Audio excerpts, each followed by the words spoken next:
ଯଦିଓ ଆମ ଅଞ୍ଚଳରେ ମନ୍ତ୍ରୀ ହେଉଛନ୍ତି କୃଷ୍ଣଚନ୍ଦ୍ର ପାତ୍ର, କିନ୍ତୁ ତାଙ୍କ ଏରିଆର ଲୋକ ହେଇକି ବି ଆମେ ଧାନ ଠିକ୍ରେ ଦେଇପାରୁନାହୁଁ। କଟର ଚଟଣି ହେଉଛି, ଧାନଟା ଠିକ୍ ଟାଇମ୍ରେ ଉଠି ପାରୁନାହିଁ, ଲେଟ୍ ଉଠୁଛି। ଆଉ କିଛି ମାସ ପରେ କହିବେ ଧାନର ମିଲ୍ ଫିଲ୍ଅପ୍ ହେଇଗଲାଣି, ଆମେ ଧାନଟା ଦେଇପାରିବୁ ନଦେବୁ ଆଜି ଆଶା ବାନ୍ଧିକି ରହିଛୁ। କ'ଣ କହିଲେ?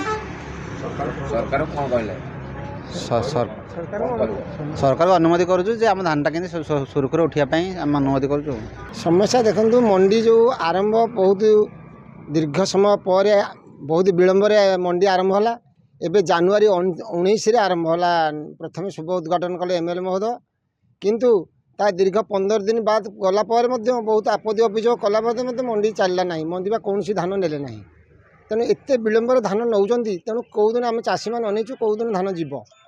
ତେଣୁ ଏମିତି ଆସ୍ତେ ପ୍ରତିବର୍ଷ ଭଳିଆ କିଛି ଦିନ ଚାଲିଲା ପରେ କହିବେ ଆମ ଟାର୍ଗେଟ୍ ଫିଲ୍ଅପ୍ ହୋଇଗଲା ମିଲର ମାନେ।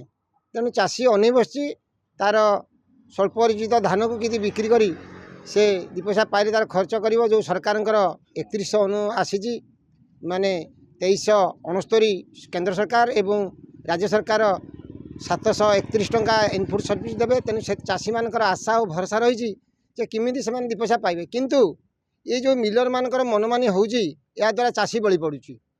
तेणु आमे सरकार को अनुरोध करुचु, आउ रहा मुटे 1.5 मास, 1.5 मास भितर समुदाय चाषी जावा कथा, किंतु मिलर माने एपरी करुचंती जे सरकार कहूची कटनी छटनी नहीं, किंतु से 5 केजी उपरे मते मिलर एवं चाषी उभयक साली से समाधान होई 5 केजी करागला। किंतु तार मते जो ऑड फिगर रहिला देखंतु 800 ना के प्रतिवर्ष 900 ताकू मध्य से गोटे केजी भाया ग्रहण करूना।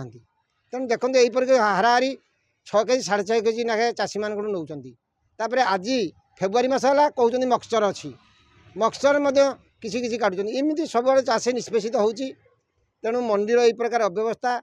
तेणु आम चाहूँ जे डबल इंजिन सरकार रे चाषी निश्चित उपकृत हे, किंतु आम आशा बांधी रहीचु चाषी मैंने किसी उपकृत होगापाई। तेणु सरकार को निवेदन करुचु ये मिलर माने माध्यम केमी धान सुचारू रूपे उठातु। सरकार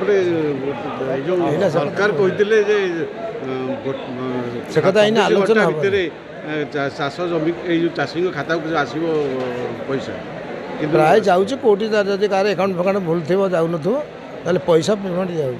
सर जो पूर्वतर मुख्यमंत्री जो प्रश्न कर सी कौन चाष जान चाषर चौथर जान धान को चिन्ह